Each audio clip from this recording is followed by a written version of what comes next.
Kyle Busch finds victory lane for the third time this season. He does it from the pole. They win a stage. It seemed like they maximized their day. Was this a perfect race for the 8 team? No. They didn't win both stages. You've got to win both stages to do it. A great weekend for him. I think his qualifying effort was just incredible what he got out of turn 1 and watching that through. Won stage 1, had some challenges from Ryan Blaney, but they got beat by Ryan for stage 2. Came back, really top 5 all day long, a really strong car all day long. Executed when they needed to, and Kyle did a great job of passing the 11 and 5 there at lap 183 to bring home the win. Let's talk about the restarts, because he survived 5 consecutive restarts. How did he do it? He survived 5 consecutive restarts against Kyle Larson, who was on 2 tires. That puts him in a better position. Kyle hung very well, had speed once he got up there, but Larson, that is. But Kyle Busch controls the restart, and he executed as Kyle Busch is going to.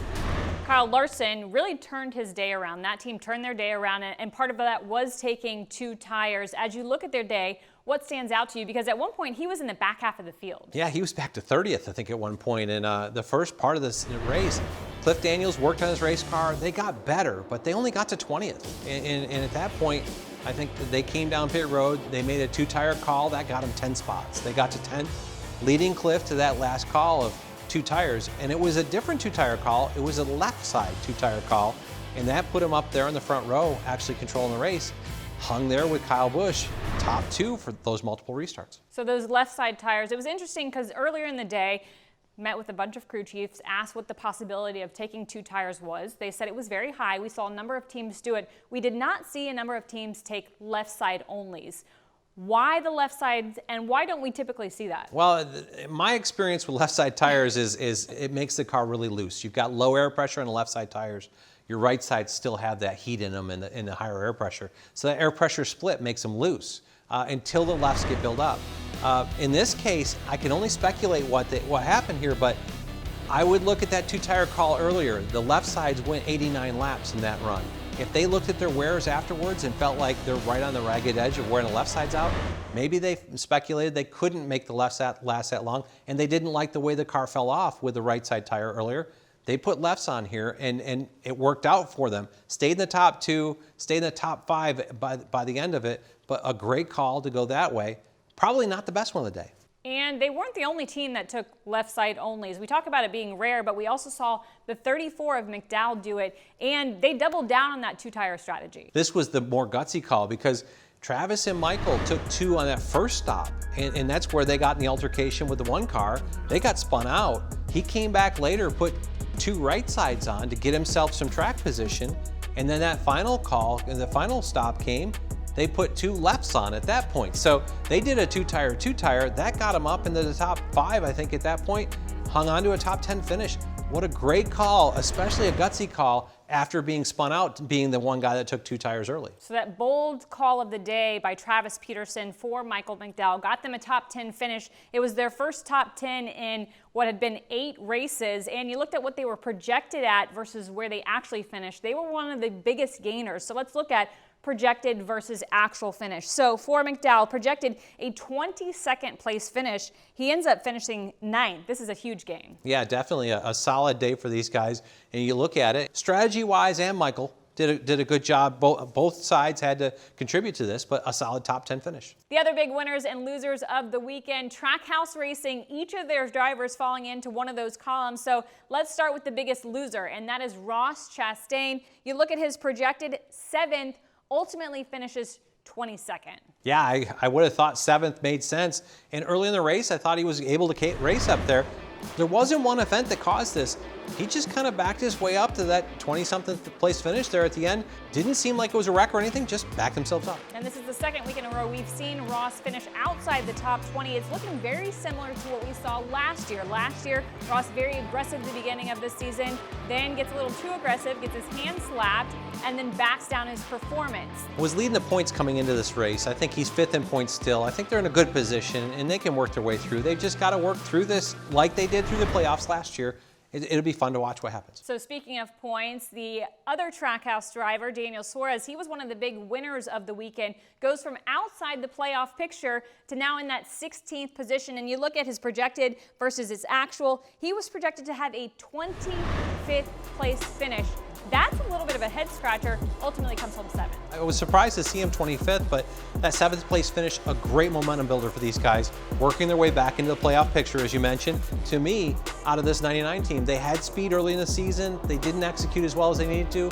They got to about this time of the season and they started putting things together, putting the finishes together that they knew they were capable of.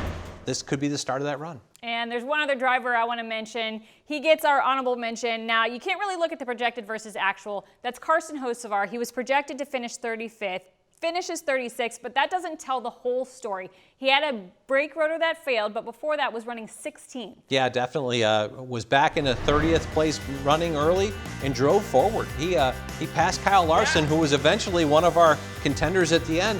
A great run forward, and one that I think is going to add to his resume for what he can do next year. Yes, caught a lot of people's attention, impressed a lot of people, again running 16th before that brake rotor failure. He wasn't the only driver, though, that was wondering what could have been. We had multiple brake rotor failures. Hocevar, Gregson, and both of the 2311 teammates in Reddick and Wallace had brake rotor failures. So why did we see multiple failures throughout the course of the race? This is one of the toughest places on brakes, and we saw this last year. The 4-car, had a rotor come apart with 4 laps left in the race. When you look at it, you have the choices. You can run the lightweight rotor, you can run the heavy-duty rotor. It's like a Martinsville because it's fairly flat on both. It's actually flatter than Martinsville on both ends. And long straightaways. So there's big braking events in both ends. And to a crew chief, you look at this place, even if I'm going to run the heavy rotor, I look at this place, it's fast, it's aerodynamic. So I'm going to limit how much cooling I put to those rotors because there's an aero advantage to doing that. But if your car starts to go a little bit off where you've got to use a little bit more brake, then you get more heat in the rotor. If the rotor starts to grow, and I've failed a rotor at Kentucky a few years ago with Joey Logano, we got to the point we had a lot of brake in the right front.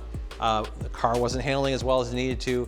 The rotor grows from the heat, and if it grows to the point it starts to contact the inside of the caliper, from that point on it just exponentially goes. And as I look at it, it's a heat failure. And where your cooling is, how much you're using them, those are all things that you've got to balance out, and this is the worst case for them. So a little of it is on the crew chief and the setup, but how much of it is in the driver's responsibility? Because as I was going through the radio channels, I heard a number of drivers who didn't end up having failures say, my brakes are getting a little squishy, they're getting a little soft. What can a driver do? Can they back up the corner? Yes, yeah, at that point, when they start to feel the pedal go a little softer, that's telling you, that's the brake fluid in the caliper is getting hot enough that it's starting to boil. So if you feel that pedal going softer, at that point, you've got to start backing your corner up. And just taking your time off, getting off the brake, you're going to have to back the corners up, lift earlier. You're going to lose a little pace doing it, but you've got to be there for the longevity. One of the things I did hear out of the afterwards out of Carson Hocevar is that he felt a couple laps earlier that his pedal was going soft.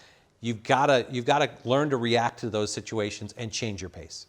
As we head to Sonoma, the light bulb goes off for me. There's a lot of braking, but a little bit different. Could we expect brake failures as we head to Sonoma? I don't. And the reason I would say that is because at Sonoma, there's much more frequently brake events. You don't have those long straightaways that the brake rotor gets all that air to cool it back down, and then a big spike on brake pressure that creates all that heat again. The aero advantage at Sonoma of putting tape on the brake ducts is much smaller because it's a slower race event. So I don't see it having problems going to Sonoma. I wouldn't expect that to come forward. So heat cycles are really the big thing for brake rotors. Yeah, and that big going cold, then coming hot, going cold, then coming hot, and the tape on the front. As you restrict the openings to them, you make more downforce at higher speeds, but Sonoma being as slow speed as it is, there's not a lot of reward for putting that tape on. Okay, so let's talk a little bit deeper about Sonoma. As we head to Sonoma, we look at no stage breaks. You will get stage points depending on where you finish in a stage, but you're not going to have those breaks. So that could drastically change the strategy from what we've seen when there has been a caution thrown at the end of a stage. Yeah, if you look at last year's race, the top 7 finishers were all on the same strategy. They stopped 2 to 3 laps before stage 1. They stopped again around lap 80, which would have been the third. It kind of broke it into 4 sections with 3 stops. I think you do that because you know the field's going to cycle, so you've got to play that. Now that we're not having a caution, That brings what back in, I'm dating myself, but pre-stage breaks, there was always a discussion about whether this is going to be a 2-stop or a 3-stop race.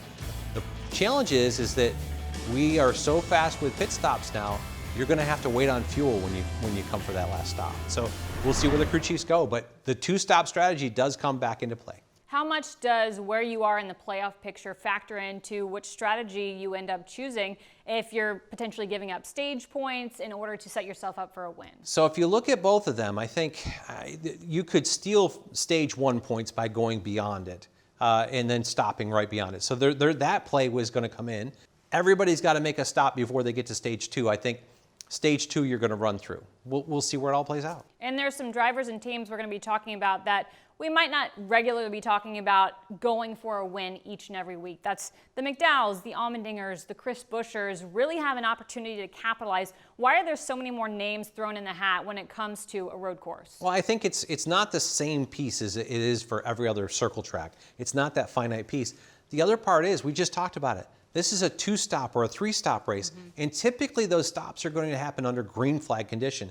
So if you've got a pit crew that maybe they're only capable of 11-second stops instead of 10-second stops, that 1 second's not going to penalize you as far on the racetrack. You might only lose 1 position. That brings some of these guys forward, and they're when you talk about those names, AJ's a great road racer in all facets, not just NASCAR. Michael McDowell has had sports car experience before. Chris Buescher has come forward as a good road racer. Daniel Suarez came up racing go-karts on places he went left and right. I think there's a lot of people that can win at these places, and it's not so tied to the pit crew and what happens on pit road. But pit road does matter. You just can't throw it away, because we saw that last year with Kevin Harvick. Yeah, I felt like Kevin was in a great position to win here last year. Last stop was a 22-second stop, recovered to a 4th place finish, thought he had a shot at winning. He was top 3 most all day. Well, it sounds like we need to keep our eye on a number of different drivers, possibly opening the door for an 11th different winner on the season.